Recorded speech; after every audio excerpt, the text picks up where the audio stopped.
엔사 마지막 모듈 네트워크 오토메이션에 대한 내용을 알아보도록 하겠습니다. 이게 저희가 쓰는 게 버전 7.0인데 엔사 7.0인데 엔사 6.0에 포함되지 않았었던 내용입니다. 그러니까 새로 추가된 내용이라고 보시면 될 것 같아요. 엔사 과정에서 저희가 하려고 하는 것은 오토메이션이 무엇인지, 오토메이션 할 때 데이터 포맷, 그 다음에 애플리케이션 프로그램 인터페이스에 대한 거, 그 다음에 REST에 대한 거, 서로 데이터 주고받는 절차에 대한 걸 볼 거고요. 그 다음에 컨피그레이션 매니지먼트 툴 해가지고 뭐 셰프, 뭐 앤서버, 퍼핏 뭐 이런 내용에 대한 툴을 소개하고요. 시스코가 생각하는 IBN하고 DNA 센터에 대한 내용을 소개하도록 하겠습니다. 먼저 오토메이션에 대한 오버뷰가 되겠습니다. 여기 맨 처음에 나와 있는 오버뷰 내용이 보면은 딱 그거예요. 오토메이션이라고 하는 것을 우리가 셀프 체크아웃은, 셀프 서비스 체크아웃은 거, 그다음에 어떤 오토노머스 카 플레인에 대한 것까지. 그러니까 단순하게 우리가 우리가 셀프 체크하는 것부터 자율주행하는 차라든가 비행기까지 오토메이션이라고 하는 것이 많이 지금 일어나고 있습니다.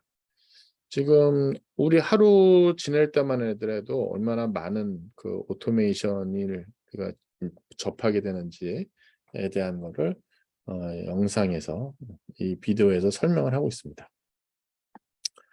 오토메이션이라는 것이 정말 많이 늘어나고 있어요. 그래서 24시간 어떤 브레이크 타임 없이 우리가 요즘 우리나라 같은 경우도 식당 같은 경우 이제 브레이크 타임이 일반화가 되어 버렸어요. 동네 조그만 음식점조차도 브레이크 타임이 일반화가 돼 있는데 보면은 브레이크 타임이라고 하는 것이 없이 24시간 일하는 이 기계들, 그 다음에 유니폼한 프로덕트를 내놔요. 아무래도 사람은 약간 손맛이라는 걸 통해서 조금씩 맛이 좀 달라질 수 있는데 머신은 그렇지 않죠. 그 다음에 데이터에 대한 걸 많이 컬렉션을 하고요. 퀵클리 어널라이즈를 또 할 수 있고요. 그거에 대한 새로운 가이드, 새로운 프로세스에 대한 거를 또 하는 데 도움이 될 수 있습니다. 어떤 위험한 상황에서 이제 로봇이라고 하는 것이 큰 역할을 하죠. 그래서 사람의 리스크를 줄이는, 사람이 조금 안전하게 할 수 있는 상황이 되고 있죠. 스마트 디바이스라고 하는 것이 어떤 에너지 유스이지 하거나 메디컬 다이거노시스 하거나 그다음에 오토모바일 드라이빙을 세이프티하게 할 때 스마트한 키워드를 갖고 나서 그것들에 대한 비헤이비어를 이제 변경할 수 해서 이런 안전에 대한 걸 또 할 수가 있는 것이 처음부 다 오토메이션이다라고 설명을 하고 있습니다. 싱킹 디바이스가 싱킹을 해요. 사람은 싱킹이 점점 줄어드는데 그게 가장 대표적인 게 스마트 테크놀로지죠. 그래서 이 스마트 테크놀로지를 통해 가지고 어떤 비헤이비어에 대한 것을 상당히 효율적으로 할 수 있게 하고요. 어떤 파워 컨슈밍을 최소화하고요. 예를 들면은 피크 타임 동안에 파워에 대한 거를 요즘 한여름이라든가 한겨울에 그거에 대한 파워 컨슈밍을 조금 이렇게 낮추게 한다든가, 그다음에 셀프 드라이빙 카에 대한 것도 이제 좀 생각을 하는 디바이스라고 보실 수 있는 거죠. 그런 것들 전부 다 이제 저희가 스마트 디바이스에 대한 얘기를 하고요. 이런 것들이 우리가 그 이름에 스마트하다는 걸 많이 붙이고 있습니다. 그 스마트하다는 게 어떤 변화, 주변 환경에 따라서 자기에 대한 행동을 바꾸는 것을 그런 능력 있는 디바이스가 스마트다라고 얘기할 수 있는 거죠. 근데 여태까지 우리가 디바이스라고 하면 어떤 주변 환경 관계없이 그냥 자기가 주어진 프로그램 돼 있는 프리디파인드 돼 있는 액션을 하죠. 근데 그게 아니라 무슨 일 발생했을 때 그거에 대한 것을 어 환경에 따라서 바꿔서 행동하는 것을 우리가 스마트하다라고 얘기할 수 있고요. 하기 위해서 싱크를 하기 위해서 그냥 싱크하는 건 아니잖아요. 이게 어떤 우리 자연지능을 갖고 있는 게 아니니까. 그럼 프로그래밍 해야 되는 거예요. 어떻게 네트워크 오토메이션 툴을 써 가지고 우리가 프로그래머블 하게 만들어 주는 것이 바로 싱킹한 디바이스를 만드는 것이라고 보시면 될 것 같아요. 근데 먼저 이 디바이스하고 디바이스, 머신 투 머신 혹은 휴먼 투 머신, 휴먼 투 디바이스들 사이에서 뭔가 하기 위해서, 그러니까 IoT라고 하는 게 이제 디바이스 투 디바이스에 대한 걸 많이 하는데, 거기서 서로 커뮤니케이션하기 위해서는 프로토콜을 정해야 되고 프로토콜을 주고받는 메시지 형태를 정해야 돼요. 그래서 메시지에 대한 데이터 포맷을 어떻게 쓸 건가에 대한 얘기를 먼저 정해야 됩니다. 여기 네 가지를 소개하고 있습니다. 비디오에서 데이터 포맷에 대한 설명을 쭉 하고 있으니까 한번 보시면 될 것 같고요. 데이터 포맷에 대한 컨셉은, 데이터 포맷은 뭐 어떤 데이터를 교환할 때 혹은 스토어할 때 스트럭처드 포맷으로 해 줘야만 될 거고요. 가장 대표적인 것이 HTML입니다. HTML이 바로 우리 웹페이지 만들 때 쓰는 마크업 랭귀지예요. 근데 이 마크업 랭귀지보다도 사실 우리 네트워크 프로그램 할 때 더 많이 쓰는 것이 바로 이 세 가지입니다. 제이슨, XML, 야멜. 그래서 제이슨이 자바스크립트에서 나온 것이고요. 이 익스텐서블 마크업 랭귀지가 이제 HTML에서, 야멜은 그거보다 더 이제 더 간단하게 만들어진 것이죠. 그래서 사실 여러분들이 쓰는 애플리케이션이라든가 툴 혹은 스크립트에 따라 가지고 그 데이터 포맷을 선택을 이제 해야만 될 것 같고요. 이 포맷이 요즘은 이제 어떻게 되냐면, 시스템에서 옛날엔 특정한 한 포맷만 딱 지원했는데 그게 아니라 이 세 가지를 다 지원하거나 어 혹은 뭐 그중에 어떤 거를 내가 더 프리퍼하고 나머지는 옵셔널리 지원한다, 뭐 이런 것도 지금은 많이 얘기하고 있습니다. 데이터 포맷 룰이 있어요. 저게 뭐 세 가지, 네 가지 혹은 뭐 앞으로 미래에 나오는 것이 있더라도 다 시밀러해요. 스트럭처가 다 비슷비슷해요. 왜? 프로그래밍의 랭귀지에서 만드는 거다 보니까. 그래서 신텍스가 예를 들면은 이런 것을 포함합니다. 이렇게 브래킷에 대한 거, 그레이스라든가 뭐 이런 것들에 대한 걸 해 가지고 어떤 구분을 쓰긴 합니다. 혹은 화이트 스페이스라든가 인덴테이션이 들여쓰기, 쿼트 혹은 콤마를 이용해 가지고 어떤 이 구분을 할 때 또 쓰기도 해요. 어떻게 오브젝트에 대한 거를 얘기할 때, 어떤 오브젝트를 정의할 때는 캐릭터라든가 스트링, 리스트, 어레이 형태로서 표현이 되고요. 대개 보면 키 밸류 페어예요. 어떤 키 값에 어떤 밸류에 대한 걸 쓴다. 그래서 키에 대한 거하고 그거에 대한 데이터, 거기에 밸류는 어떻게 들어가는 거. 그다음에 밸류에 대한 것이 캐릭터인지 스트링인지 넘버인지 리스트인지 다른 타입인지에 대한 것도 우리가 표현합니다. 예를 들면 딱 여기 나와 있는 게 이거예요. 메시지는 석세스라는 걸 하려고 하고 있고요. 그다음에 콤마로 구분합니다. 타임스탬프에 대한 키 값은 이렇게 값을 주고요. 콤마로 ISS 포지션이라는 키 값에 이게 보면 뭐 적도, 경도, 경로 위도로 표시했네요. 경로 위도로 해서 표시하는 이런 형태의 것이 우리가 데이터 포맷에 대한 것이에요. 한번 비교해 보면은 요거에 대한 메시지를 제이슨 포맷은 어떻게 하냐면, 이렇게 보면 이게 중괄호인가요? 중괄호로 인제 표시를 합니다. 중괄호로 인제 표시를 하고요.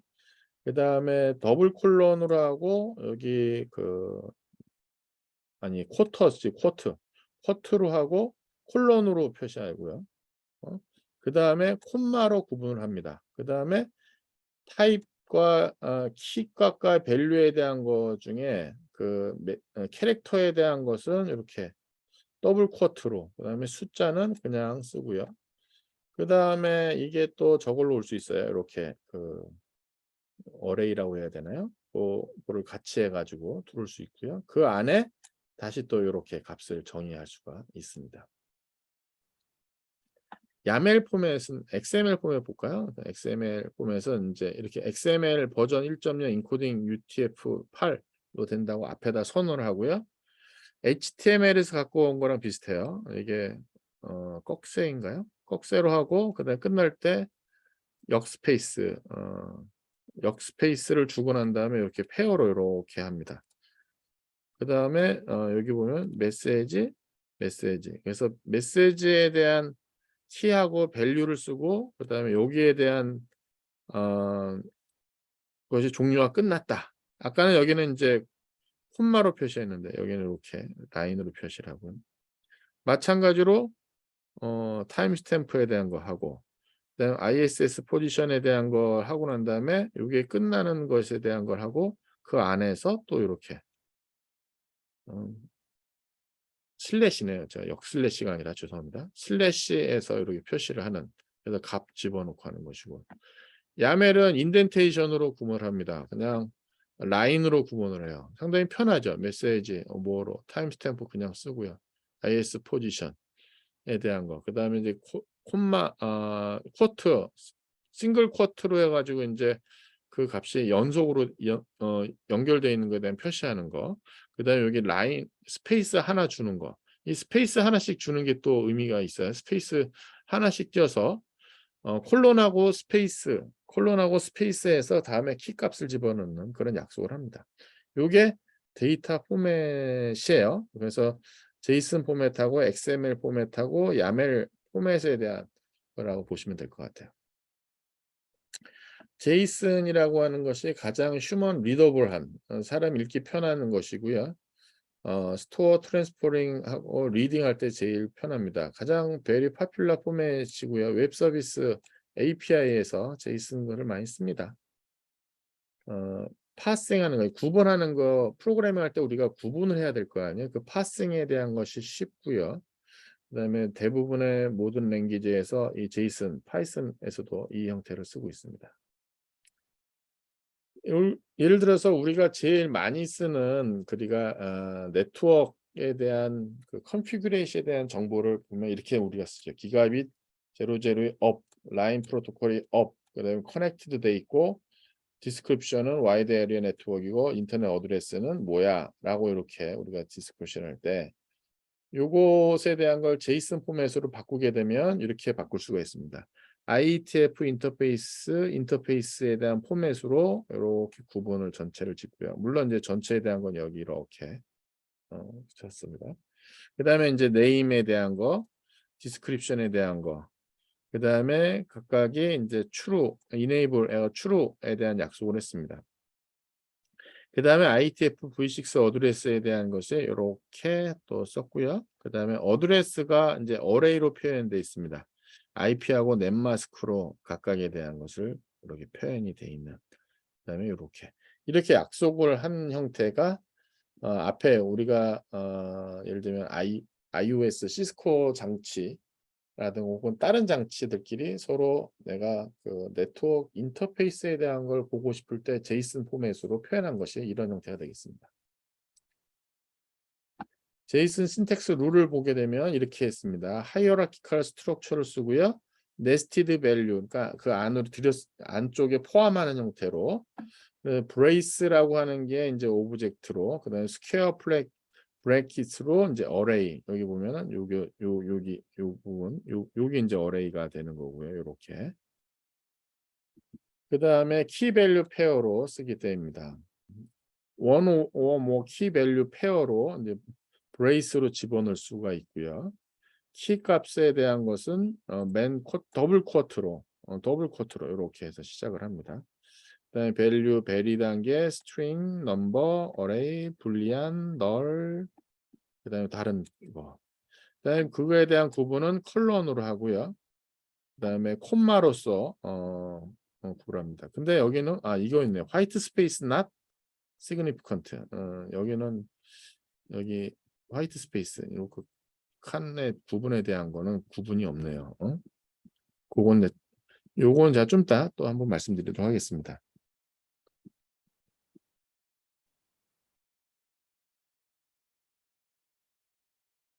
자, 그다음에 하나 이상의 값을 또 포함할 수 있고요. 그때 이제 어레이를 가지고 포함을 합니다. array는 ordered list of value, 순서가 있는 리스트를 하고요. 그거에 대한 것을 아까 스퀘어 브래킷으로 표현하고 그 순서에 대한 ordered list예요. 순서가 중요해요. 그 다음에 그거는 string, number, boolean, object, other type, other array 다 포함할 수 있습니다. 그거에 대한 구분은 콤마로 구분을 하고 있습니다. 만약에 V6 어드레스에 대한 게 여러 개 있을 때 보시게 되면 이제 전체적으로 어레이에 대한 걸 할 수 있고요. 순서가 있습니다. 그다음에 각각에 대한 것은 여기 브레이스로 표현을 하고요. 브레이스 하고 난 다음에 콤마로 여기 다 요 브레이스로 요 콤마로 구분을 했습니다. 마지막엔 들어가진 않았고요. 그다음에 그 안에 들어온 타입 키 값에 대한 밸류로 해서 이것도 구분을 해서 이런 식으로 구분을 해왔습니다. 그거에 대한 설명이에요. 야멜 볼까요? 야멜도 역시 휴먼 리더블 데이터 포맷이고요. 야멜에 대한 것이 오히려 더 편할 수가 있어요. 제이슨의 슈퍼셋으로 그렇게 이제 고려되고 있고요. 상당히 미니멀한 형태 있어요. 상당히 보기에 편한데 여기는 인덴테이션을 씁니다. 인덴테이션. 그러니까 들여쓰기 갖고 나서 그 구분에 대한 걸 하고 있다. 같은 거였어요. 요게 지금 보게 되면 앞에서 얘기한 우리가 제이슨 포맷이야. 근데 요 제이슨 포맷에 대한 게 요렇게 간단하게 야멜 형태로 표현할 수가 있어요. 그다음에 여기에 대한 것은 요렇게 여기 뭐지? 그 바로 표시해 가지고 요렇게 어레이를 또 표시하는 형태가 있습니다. 형태가 어떻습니까? 상당히 간략화됐죠. 간략화됐어요. 제이슨하고 비슷한데 야멜은 키 값에 대한 것이 이제 콜론으로 구분하고요. 그다음에 여기 이제 코테이션 마크 쓰지 않았습니다. 여기는 코테이션 마크로 이렇게 했는데 여기는 코테이션 마크가 없습니다. 그다음에 그 리스트로 할 때는 하이픈 여기 보면 하이픈으로 그걸 구분하고 있는 것을 보실 수가 있습니다. 그다음에 XML이라고 또 있습니다. XML은 이제 HTML하고 좀 많이 가까워요. XML이 또 있는데 XML은 HTML하고 좀 비슷하고요. 그다음에 태그 슬래시 태그 요 형태로 해서 데이터를 집어넣는 걸로 구분을 합니다. 근데 HTML은 이게 보면 디파인하고 있는 태그가 다 결정이 돼 있어요. 근데 XML은 프리디파인 태그가 없어요. 그러니까 여러분이 정의해서 쓰시면 돼요. 그래서 단순하게 요 프리디파인드 키라고 하는 태그 이게 인제 다 정의되어 있지 않고 여러분이 요 룰만 지키시면 돼요. 요 룰만 지키시면 다 디스크립션이 가능합니다. 그래서 보시게 되면 똑같은 거에 대한 기갑이 이전에 앞에 썼던 거에 대한 거를 표시를 했습니다. 이렇게 보시면 여기 XML 1.0 인코딩 쓰고요. 요 ITF 슬래시에서 시작과 끝을 태그로 구분합니다. 요 네임에 대한 걸 슬래시 네임으로 해서 같이 얘기를 했습니다. 그다음에 뭐 다 동일하죠. ITF는 형태로. 자, 그다음은 저희가 API. 그러니까 API가 애플리케이션 프로그램 인터페이스예요. 그래서 앞에 이제 데이터 포맷에 대한 걸 했으니까 우리가 API를 한번 알아보도록 하겠습니다. 이 비디오가 보게 되면 API를 무엇인지 그다음에 SOAP, REST, NetConf, RESTconf에 대한 파퓰러한 API를 소개하고 있습니다. 근데 우리는 여기서 나중에 보시면 REST를 다음 절에 이제 설명할 것이고요. 이걸 브라우저에서 execution하기 할 수가 있고요. 그다음에 포스트맨이라고 하는 걸 그 응용 서비스 그 소프트웨어를 이용해서 우리가 API를 실행하고 거기 리스판스 받고 또 해볼 수가 있습니다. 자, API라고 하는 것이 뭐냐? API는 소프트웨어입니다. 다른 애플리케이션으로 하여금 어떤 데이터나 서비스를 갖고 오게 하는 그런 소프트웨어예요. 그래서 그거를 실행하기 위해서 일정한 룰을 여러분이 지켜야만 됩니다. 인터랙션 하기 위해서 우리가 주로 많이 쓰고요. 그래서 내가 뭔가 주면 제가 이제 응답해 오는 그런 형태의 것이 많아요. 그래서 내가 리퀘스트를 보내면 그쪽에서 리스판스를 서버 쪽에서 받아오는 형태가 되겠습니다. 그래서 클라이언트 서버 모델이고요. 레스토랑의 웨이터랑 비슷한 형태입니다. 나는 지금 이 웨이터만 접하면 이 웨이터가 여러 가지를 다 서비스합니다. 뭐 주차 요원, 주인님, 뭐 음식에 대한 주방장, 그다음에 다른 보조. 나는 웨이터하고만 커뮤니케이션 하면 됩니다. 그럼 얘가 이제 여기가 API에 해당하는 거예요. 나는 API에 콜을 하게 되면 얘가 이제 그거에 대한 데이터 서비스를 나한테 리스판스 주는 거죠. 이게 API. 그럼 이 뒷단에서 여러 가지 이제 서비스에 대한 관련된 걸 이 뒷단에서 다 하는 것이 되죠. API 이그젬플을 해보게 되면 요게 이제 하나의 API로 지금 제공됐네요.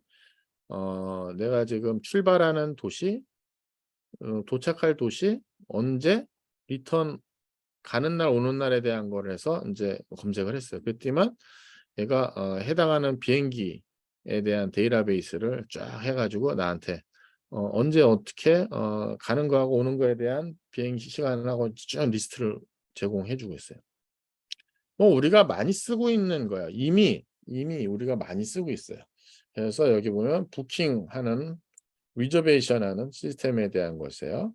그래서 언제 비행기에 대한 거 웹사이트 내가 언제 가는지 리퀘스트에 대한 걸 다 보내면 웹사이트가 그거에 대한 것을 제공해 주는 것을 보여주고 있습니다.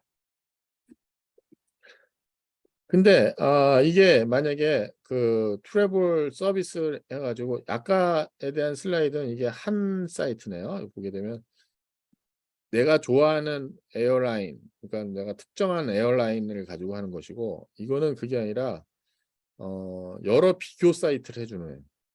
그래서 같은 걸 해주고 난 다음에 선택하는 것이 API 콜하는데 이게 이제 여러 개의 그 항공사에 대한 걸 다 액세스해서 최적의 것을 여기 쫙 보여주는 것까지 하는 거죠. 트래블 사이트 같은 경우 내가 스페시픽하게 어떤 에어라인을 결정할 수도 있지만 그렇지 않을 수도 있고 버라이어티한 에어라인을 할 수가 있습니다. 이때 리저베이션에 대한 정보를 주게 되면 베리어스 에어라인 데이터베이스가 각각에 대한 자기 정보를 이제 제공을 해줄 거고요. 그래서 보면 API라고 하는 것이 어떤 역할을 하느냐, 어떻게 보면 메신저 역할을 하고 있는 거죠. 내가 요청하는 거하고 서버들 사이에서 그거에 대한 것을 메신저 역할을 하고요. 그래서 이게 이제 API 콜이 되는 거죠. 오픈, 인터널, 파트너 API. 이게 API가 보게 되면은 몇 가지 차이가 있어요. 오픈 API는 그냥 공개되어 있는 거예요. 퍼블릭되어 있는 API예요. 그래서 이건 일반 사용자들이 언제든지 어디 가서든지 액세스할 수가 있어요. 어떤 제한이 없습니다. 뭐 예를 들면은 뭐 요즘 장마철인데 각 기상청 여러 해외에 있는 기상청에 우리나라 서울의 날씨를 어떻게 지금 예측하고 있는지를 쭉 보여준다든가. 그것은 뭐 공개되어 있는 정보로 자기네들이 이렇게 퍼블리시 하는데 내가 그거에 대한 것을 다 물어봐서 이제 가지고 올 수 있는 것이 있는 거죠. 그래서 이거는 뭐 퍼블릭인 거야. 진짜 퍼블릭되어 있는 거. 인터널 프라이빗 API는 어떤 거겠는가? 그 내부 사람만 쓰는 거야. 내부에서만. 딴 사람들 보지 않고 우리 내부적으로 쓰는 API가 되겠고요. 그래서 authorized sales people도 액세스할 수 있어요. 그러니까 우리 파트너 그다음 이제 파트너가 되는데 인터널 API라는 것은 authorized sales 액세스예요. 그래서 인터널한 정보를 액세스할 수 있는 거고요.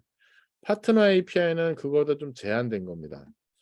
제한된 범위 내에서 볼 수가 있어요. 그래서 컴퍼니하고 비즈니스 파트너 사이에서 컨트랙 맺어 있는 사람들만 보는 서비스예요. 그래서 퍼미션을 갖고 있는 사람들만 거기에 쓸 수 있는 것이 가장 대표적인 거로 트래블 서비스 에어라인의 API라고 하는 것이 내가 그 보통 여행사들이라고 하는 데 있잖아요. 여행사들이 보는 항공사의 사이트. 일반 사람들이 액세스 못 하는데 여행사들은 사전 계약돼 있어 가지고 그 항공사를 에 대한 에어라인에 대한 것을 볼 수 있는 뭐 그런 것이 파트너 API가 되겠습니다. API의 웹 서비스 API의 타입이 몇 가지가 있어요. 그래서 보게 되면 SOAP, Simple Object Access Protocol 있고요. REST라고 하는 것이 있고요. XML, RPC, Extensible Markup Language, Remote Procedure Call이 있고요. JSON, RPC가 있어요. 그래서 데이터 포맷에 대한 걸 보게 되면 SOAP은 XML 형태로, 그 다음에 REST는 JSON, XML, YAML, 그 다음에 다 이게 가능한. 그래서 REST를 제일 많이 씁니다. 실은. 그 다음에 보게 되면 이제 얘는 XML하고 JSON으로 이제 한정되어 있고요. 퍼스트 릴리즈한 게 보면 SOAP하고 XML, RPC가 먼저 나왔고, 그다음에 2000년에 2005년에 각각. 장점에 대한 게 보게 되면 REST가 가장 most widely used, 뭐 JSON, RPC가 뭐 심플하다 특징이 있어요. 근데 이제 REST에 대한 것을 제일 많이 씁니다. 보면 가장 파퓰러하니까. 그래서 다음에 나오는 것이 이제 REST API 여러 개 4가지 중에서 REST에 대한 것만 어떻게 쓰는지. 그리고 여러분이 이미 우리가 URL X에서 쓰는 것처럼 동일한 형태예요. 그래서 많이 써본 형태예요. 자, 관련된 비디오가 있으니까 REST API 리퀘스트를 실행하는 거, 그래서 브라우저 쓰는 거, 코맨드 라인 컬 써가지는 거, 포스트맨으로 쓰는 거, 그 다음에 프로그램 랭귀지에서 또 쓸 수 있다. 파이썬, 자바스크립트, 루비 여기서 이거에 대한 REST를 여러분이 쓰실 수가 있습니다. 웹브라우저에서 HTTPS, 제가 HTTP에 대한 거 우리가 ITN에서 했었던 것 같아요. ITN에서. 그래서 보면 get이라고 하는 거 가지고 나서 리퀘스트를 하게 되면 저쪽에서 코드 200으로 해서 리스판스가 옵니다. 그래서 거기에 HTML 페이지로 리스판스가 오죠. 그거에 대한 것을 간단하는 게 REST API입니다. REST API라는 게 HTTP 프로토콜 위에서 동작하고요. 리퀘스트 리시브하는 하는 형태로 HTTP랑 동일하게 동작을 해요. 그래서 REST 아키텍처에 RESTful이라고 해서 몇 가지 제한된 이 컨스트레인을 갖고 나서 하는 아키텍처가 있어요. 7가지 컨스트레인인데 여기는 7가지가 아니라 3가지만 나왔나 봐요. 제가 7가지를 알고 있는데. 자, 어쨌든 이 RESTful 해가지고 보면 이 컨스트레인이 있어요. 그 컨스트레인을 만족했을 때가 RESTful이라고 합니다. 근데 뭐 우리가 알고 있는 그런 모델, 클라이언트 서버 모델을 지켜야 되고요. 스테이트리스, 이전의 리퀘스트, 그 다음에 리퀘스트가 서로 인디펜던트하게 동작하는 게 스테이트리스죠. 캐시able, 만약에 서버 쪽에서 주는 정보가 캐시를 갖고 나서 정보를 갖고 나서 하면 더 빠르겠죠. 그래서 캐셔블 리스판스도 가능할 수 있도록 동작하는 것이 이 3가지에 대한 컨피그레이션이 이제 가장 컨스트레인트가 가장 기본적인 컨스트레인트이고요. 제가 알기로는 7가지 컨스트레인이 있습니다. 자, 그렇게 했는 것이 RESTful에 대한 것이 되겠습니다. 그래서 우리가 RESTful API, 우리가 쓰는 것이 거의 RESTful API라고 보시면 됩니다. RESTful implementation, HTTP를 사용해서 쓰고요. 여기에 몇 가지 가 있어요. 맨 처음에 URI 어디에 대한 것이 있고요. 그 다음에 데이터 포맷을 뭘 쓸 건지 써야 되고요. 그 다음에 HTTP 메소드가 와야 되고요. 그 다음에 API가 이제 하이퍼 텍스트 드리븐 해야 된다라고 써 있습니다. 이 4가지에 대한 면이 있어요. 그래서 그 코맨드 메소드로서 많이 쓰는 것이 포스트, 겟, 풋, 패치, 딜리트. 이게 크루드라고 우리가 많이 쓰죠. 우리가 보는 크릿, 리드, 업데이트, 딜리트. 크루드에 대한 액션이에요. RESTful 오퍼레이션 하는 걸 보게 되면 호스트는 크리에이션 할 때, 그 다음에 리드 하는 것이 이제 게시고요. 업데이트 하는 것이 풋 패치에 해당하고, 딜리트는 딜리트. HTTP 메소드가 이런 크루드 오퍼레이션에 각각에 해당하는 것이 다 있습니다. 웹 리소스, 웹 서비스라는 것이 되게 이제 URI 통해 가지고 우리가 리소스에 대한 것, 서비스에 대한 것을 우리가 딱 그 구분을 합니다. URI라고 하는 것은 어떤 스페시픽 리소스에 대한 것의 캐릭터로 아이덴티파이 하고요. URL에 대한 걸로 구분이 됩니다. URN에 대한 것은 거기에 대한 리소스에 대한 걸 하고요. URL이라고 하는 것은 어떤 사이트를 합니다. 그래서 웹브라우저에서 쓰는 것이 URL이 되는 거죠. 이렇게 보면 이렇게 썼을 때 이게 이제 URL이 됩니다. 그래서 URI라고 해서 쓰게 되는 게 이제 URI가 이렇게 쓰는데요. 이거에 대한 걸 보게 되면 맨 처음에가 이제 프로토콜 스킴 해가지고 요거에 대한 것이고요. 그다음에 호스트 네임이 나옵니다. 요만큼이 호스트 네임이에요. 여기까지가 호스트 네임이에요. 그다음에 그거에 대한 패스가 이렇게 나오고요. 패스. 그다음에 프래그멘테이션이라고 해서 이게 앰퍼샌드인가요? 여기 요 앰퍼샌드로 해서 이렇게 구분해. 이게 URI에 대한 파트가 이렇게 구분이 되어 있습니다. 프로토콜 스키마에 해당하는 거, 호스트 네임, 패스, 그다음에 프래그먼트. 구분에 대한 거는 여기 더블 콜론 슬래시 밑에가 호스트 네임, 그다음에 슬래시 하고 난 다음에가 패스, 그다음에 이게 앰퍼샌드 하고 난 다음에가 프래그먼트. 가 URI로 되어 있습니다. 요거에 대한 구분이 써 있어요. API 서버에 대한 것이 이렇게 호스트 네임 있고 리소스 쓰고요. 그다음에 쿼리, 내가 리퀘스트에는 쿼리에 대한 것이 그 다음 쫓아옵니다. 근데 쿼리가 쫓아오는 걸 보게 되면 어떤 포맷으로 쓸 것이고 나 키값에 대한 건 무엇이고 파라미터는 무엇이야 라고 물어보는 거야. 이게 지금 뭐 하는 거냐면 어떤 맵 리퀘스트 하는 거예요. 디렉션 어디까지 제이슨으로 내가 포맷 받으려고 하고 어떤 키값에 대한 건 좀 이따 설명합니다.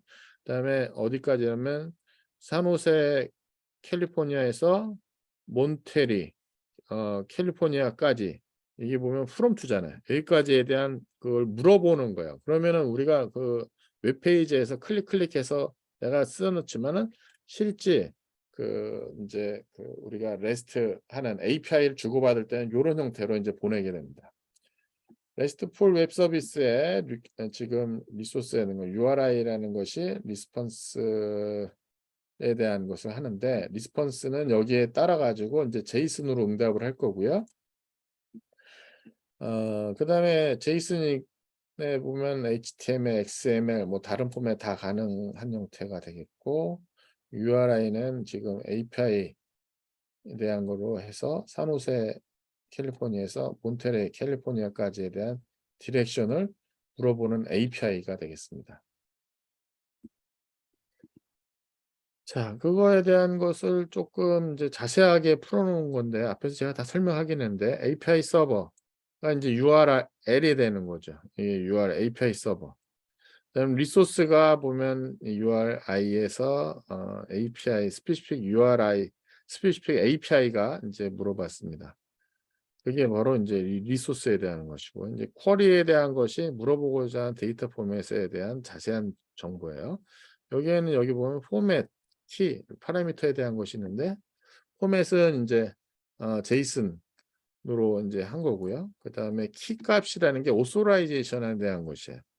이게 맵 캐스트라고 하는 URI를 내가 쓰고자 하는 API인데 이것을 요구하는 거예요. 맵 캐스트가. 그때는 내가 이제 키 값을 포함해야 되는 거예요. 근데 여기는 지금 뭐 그냥 단순하게 이렇게 키 값으로 간단하게 약속을 했고요. 그다음에 파라미터라는 게 보면은 그 안에 리퀘스트 하는 거에 대한 것은 인포메이션이에요. 그 관련된 인포메이션. 여기서는 이제 산호세, 몬테레이에 관련된 것이 이제 파라미터로 이렇게 포맷, 키, 파라미터 이렇게 형태로 우리가 리퀘스트를 이제 보내게 된다는 것이에요. API에 대해서 보면 퍼블릭 API라는 것은 키 값을 많이 필요합니다. 키라고 하는 목적이 여러 가지가 있어요. 그래서 이 키 값이라는 게 소스를 구분하는 것으로도 쓰고요. 그다음에 보게 되면 이게 authenticate하기 위해서 혹은 이런 용도로 써요. API를 쓰는 사용자 수를 리밋할 때 쓰기도 하고요. 그다음에 한 사용자가 리퀘스트하는 뭐 수에 대한 걸 제한할 때 쓰기도 하고요. 그러니까 약간 퍼포먼스하고 연관되는 거. 요건 약간 퍼포먼스하고 연관되는. 그다음에 리퀘스트 유저에 대해서 조금 이제 좀 better capture track에 대한 데이터 쏠기 위해서 뭐 더 인포메이션 뭐 하는 거 뭐 그런 것들이에요. 맵 퀘스트 API라는 것이 이제 키를 필요로 하는데 여기에 대한 키를 인터넷 URL에서 요거를 찾을 수가 있고요. 디벨로퍼 맵 퀘스트라고 하는 것을 쓰기도 하고요. 인터넷에서 이 URL의 아웃라인에 대한 프라이빗 폴리시 보고 나서 값을 이제 적을 수가 있다고 합니다. 그러니까 이 키값에 대한 것을 맵 퀘스트 API가 어떻게 쓰는지에 대한 것이 이제 사전에 이제 오픈되어 있는 거죠. 그래서 그거를 만족하면서 여기다 리퀘스트를 보내셔야지만 걔가 리플라이를 이제 하게 됩니다. RESTful API 애플리케이션에 대한 거, 메뉴 애플리케이션에 서비스를 제공하고 RESTful API라고 하는 것이 URI 형태로 타이핑 하셔가지고 하셔야만 되고요. 디벨로퍼 웹사이트 있을 수도 있고 요 디벨로퍼라고 하는 데서는 웹사이트 통해 가지고 요 API를 파라미터 인포메이션도 주고 그거에 대한 이그젬플 어떻게 쓰는지도 주고 이런 것들을 여러분이 보시고 하실 수가 있고요.